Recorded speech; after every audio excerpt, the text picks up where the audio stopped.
السلام عليكم، ازيكم عاملين ايه؟ انا احمد جويش ودي قناه برومو. اهلا بيكم في فيديو جديد. والنهارده بقى معانا فيديو تعليقي عن قائمه افضل 10 افلام في عام 2022 اللي موجوده على IMDb. فما تنسوش تدعموني وتعملوا لايك للفيديو وشير مع اصحابكم، وتاكدوا انتم مشتركين في القناه ومفعلين الجرس عشان يوصلكم كل جديد. هنا هتلاقوا كل المراجعات اسرع من اي حد تاني. كل اللي هتعمله انك هتخلص الفيلم او المسلسل اللي بتشوفه، وباذن الله هتلاقي المراجعه بتاعته موجوده هنا في القناه. واحب افكركم ان احنا قدمنا موسم الحصاد الخاص بينا من خلال عده فيديوهات لافضل 10 موجودين في عام 2022. القائمه كلها تطلع لكم الاي اللي فوق، تقدروا ترجعوا تشوفوها في اي وقت. ويلا بينا نشوف الضحك اللي IMDb بتقدمه. رقم 10 هو فيلم الرعب اكس. فيلم اكس ده موجود في القائمه دي لسبب واحد بس. الفيلم ده بيحكي عن ان في مجموعه من الشباب في الثمانينات راحوا لمزرعه بعيده عشان يصوروا فيلم اباحي فيها. فطلع بقى الزوجين العواجيز اصحاب المزرعه الاشرار الراجعيين، طلعوا وقعدوا يقتلوا فيهم كلهم واحد ورا التاني لغايه ما فضلت واحده بس في الاخر وقدرت ان هي تهرب منهم. ده ببساطه السبب اللي مخلي اكس موجود في القائمه. لا هتقولي بقى ده تمثيلي ولا اخراج ولا الشغل ده كله، الاجندات. انت بتعمل اجندات، فالاجندات دي بتضمن لك الوجود في القائمه. ولسه يعني احنا ده رقم 10، احنا طالعين لسه هنشوف الاجندات ممكن توصلك لفين. ورقم 9 اللي موجود في القائمه هو فيلم ديث اون ذا نايل. انا للامانه ما شفتش الفيلم ده، فمش هقدر احكم عليه الصراحه واقول رايي هل هو يجوز انه يبقى موجود في رقم 9 لافضل 10 افلام في عام 2022 ولا لا. دي انتوا اللي تحكموا من خلالها، وانا عايز رايكم في النقطه دي لان انا ما شفتش الفيلم فمش هقدر احكم عليه. عن رقم 8 اللي موجود في القائمه فهو فيلم Everything Everywhere All at Once. الفيلم ده انا اديته في القائمه الخاصه بتاعتي رقم 3، ولكن لما الاقيه رقم 8 عادي. مش دي النقطه اللي الخلاف عليها واقعد اقول لك ازاي رقم 8 مش عارف ايه، لا عادي جدا. ولكن النقطة بالنسبة لي كلها ان هو يبقى موجود في افضل 10 افلام في عام 2022. موجود بقى في اي ترتيب دي مش هتفرق بالنسبة لي، هو وجوده في المركز الثامن دي حاجة يعني انا راضي من خلالها في القائمة دي. ورقم 7 في القائمة بقى هو فيلم ذا جراي مان. فيلم ذا جراي مان هل يستحق ان هو يبقى موجود في افضل 10 افلام في عام 2022؟ انا طبعا من وجهة نظري ان هو لا يستحق. وانا اساسا وانا بحضر القائمة الخاصة بتاعتي الفيلم ده كان موجود قدامي، لكن اللي حطيته له في القائمة الشرفية ولا في افضل 10 لان هو لا يستحق. الفيلم عباره عن ان الاخوان روسو قال لك احنا عاملين شغل عالي وصارفين ميزانيه ضخمه تقارب ال 150 مليون، وقعدوا بقى يقول لك ارقام فلكيه. كريس ايفنز عمل دور افضل شرير عبر التاريخ، وقعدوا ينفخوا في الفيلم ينفخوا في الفيلم ينفخوا في الفيلم لغايه ما نزل وشفناه. هو ماشي فيلم حلو ولكن فيلم عادي جدا وفيلم متوسط للغايه، يعني مش كل النفخ اللي انت كنت عمال تقوله عليه ده. فبالنسبه لي هو حاجه مضحكه بصراحه ان هو يبقى موجود في رقم 7 في افضل 10 افلام يعني. ورقم 6 في القائمة هو فيلم ذا نورث مان. فيلم ذا نورث مان هو فيلم كان موجود معايا في رقم 7، فبالتالي لما يبقى موجود في قائمة IMDb في رقم 6 دي حاجة مفيش خلاف يعني عادي. اللي هو أنا موافق إن هو يبقى موجود في رقم 6، هو واحد من أفضل أفلام السنة ويستحق التواجد في أفضل 10 أيا كان بقى الرقم اللي هيكون موجود فيه. رقم 5 بقى هو فيلم بلاك بانثر 2 واكاندا فور ايفر. الفيلم ده ما كانش موجود معايا في افضل 10 وما كانش موجود في القائمه الشرفيه. الفيلم ده فيلم حلو، ممكن يكون هو افضل يعني افلام المرحله الرابعه بالنسبه لمارفل، ولكن برضه لا يرتقي لمستوى افضل 10. ليه هو موجود في القائمه هنا؟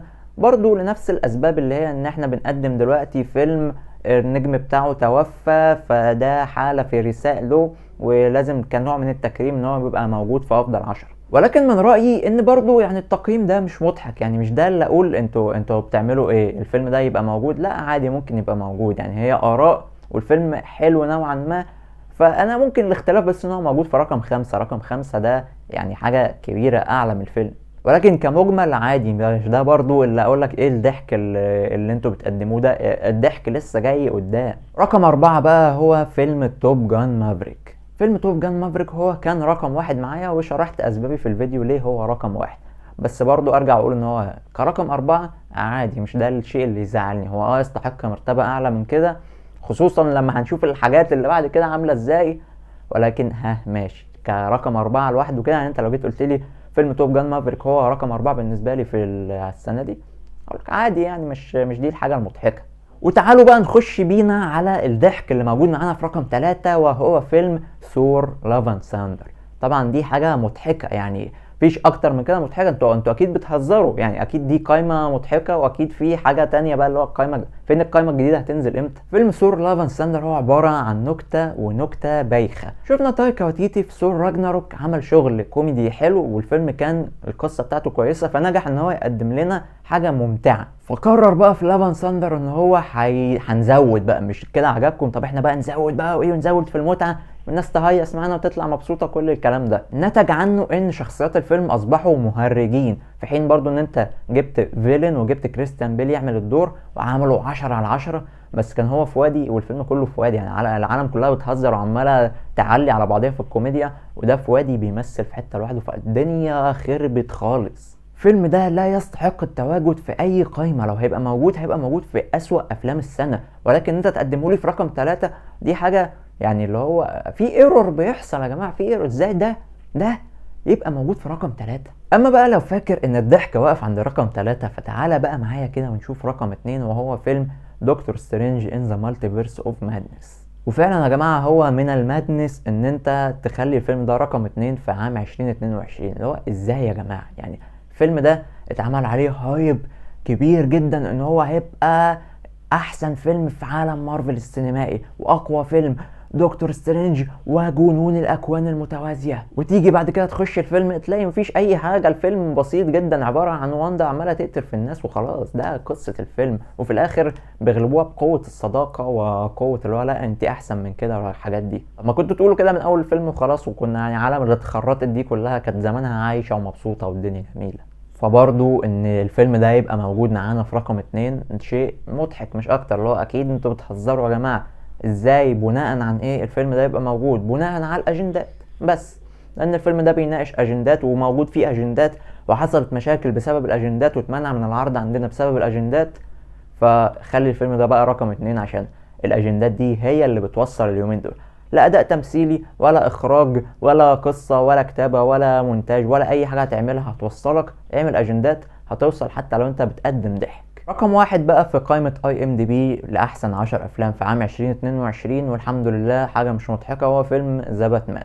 فيلم ذا باتمان يستحق وبكل جدارة ان هو يكون رقم 1. انا اديته رقم 2، ولكن قلت في الفيديو ان انت لو ضغطت عليها شوية هعترف واقولك لا هو رقم 1. لكن بالنسبة لي توب جان هو يعني عشان ايه؟ موضوع السينما، وان الفيلم ده مش فيلم ابطال خارقين وده ابطال خارقين. يعني انا اتكلمت عن الموضوع ده في الفيديو بقى بالتفصيل تقدروا تشوفوه. لكن بالنسبه لي ان انت تقول باتمان رقم 1 ارفع لك القبعه وانحني لك احتراما. هو فعلا يستحق. فيلم فيه اداء تمثيلي، فيه قصه، فيه اخراج مجتمع، يعني كل عناصر القوه اللي موجوده في الفيلم وموجوده بشكل حلو. فان انت تعمله لي رقم 1 ما عنديش اي مشكله معاه، ولكن عندي مشكله مع كل الضحك اللي بيتقدم في القائمه دي. القائمه دي بتبين فعلا مدى الاجندات، وبتبين لك ان انت عايز توصل، فاعمل اجندات واهتم بالاجندات، واهتم بان انت تعادي الناس اللي يعني ضد الاجندات. اطلع بقى قول العرب ديناصورات هيدوك المركز السابع في احسن 10 افلام. ارجع قول بقى لا الناس دي غلط والناس دي المفروض يبقوا متفتحين اكتر من كده ومش عارف ايه، والكلام اللي اتقال ساعة فيلم دكتور سترينج يدوك المركز الثاني. ثور برضو نفس المشاكل واتمنع من العرض ومش عارف ايه، يدوك المركز الثالث. هل انت بتقدم اصلا حاجة فنية ترتقي لان انت تبقى موجود في المرتبة دي؟ اكيد لا، ولكن قدمت اجندات فضمنت لك ان انت تبقى موجود في المراكز الاولى. وبس كده اعزائي المشاهدين، يكون خلص فيديو النهارده. ده كان رايي في قائمه IMDb الخاصه بافضل 10 افلام في عام 2022. قولوا لي ايه رايكم؟ هل القائمه دي فعلا مضحكه ولا انا اللي كنت مزود الموضوع؟ رايكم طبعا يهمني، متنسوش تكتبوه تحت، متنسوش تعملوا لايك للفيديو وشير مع اصحابكم، وتاكدوا انتم مشتركين في القناه عشان تشوفوا المراجعات اسرع من اي مكان تاني. واشوفكم تاني في فيديوهات جايه كتير ان شاء الله. سلام عليكم.